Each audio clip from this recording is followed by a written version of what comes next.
రోజు రాత్రి రోడ్ల పంటి చూస్తూనే ఉంటాం కదా, మస్తు మంది చలికి వణుక్కుంట దగ్గరికి ముడుచుకొని పంటారు కదా. ఇంకా కిరణ్ సార్ చూడలేదా ఏంది ఇలని అని మొన్ననే డిస్కస్ చేసుకుంటూనే ఉన్నాం. ఏడంగా డిస్కస్ చేసుకున్నామో ఏడంగా పోయిండో ఆయన కార్లు ఆడికేలు కానీ చూసి మనసు కరిగిపోయి గిట్లా చల్లగా వండుకునేటోళ్ళందరి కోసం వెచ్చని కిరణం ఇడిచిండు. కాటి కాళ్ళు వారజాపే టైంలో ఎవ్వరు పట్టించుకోక రోడ్ల మీద పడ్డోళ్ళ సంగతి ఏంది? మరి వీళ్ళని ఎవరి దగ్గరికి తీయాలి అన్న ఆలోచన సర్కారు కలిగిందట.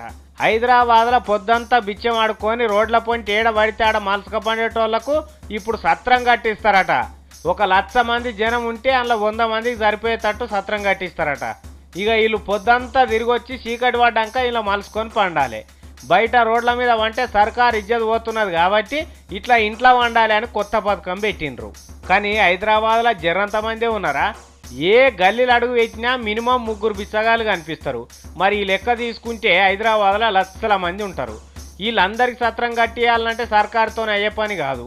అందుకని ముందుగాల జరంత చేద్దామని 100 మందికి కట్టిస్తున్నారట. ముచ్చట మంచిగానే అనిపిస్తున్నది కానీ మరి జరంత లోతు పోయి ఆలోచన చేస్తే ఇంట్లో ఎన్ని తొర్రలు ఉన్నాయో యాదికొస్తాయి. ఇట్లా సత్రాలు కట్టించినాక రేపు నిజంగా ఇంట్లో గూడు లేనోళ్ళే వచ్చి పంటరన్న గ్యారంటీ ఉన్నదా? ఇల్లున్నోడు కూడా పైసల ఆశకు ఉన్నింటిని వాళ్ళకన్నా కిరాయికిచ్చి ఈడుకొచ్చి ఉంటారా?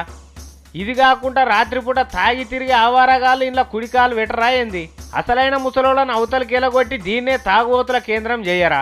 మరి రాత్రిపూట ఎవడు కావాలండాలి సత్రాలకు? ఇవన్నీ చూసుకోవాలి. మరి ఏదో అనుకున్నాం కట్టినామంటే మాత్రం ఏతులెంకి ఇల్లాలకపోతే కోడి పిల్లలు దొవ్వొచ్చినట్టు అవుతుంది ముచ్చట.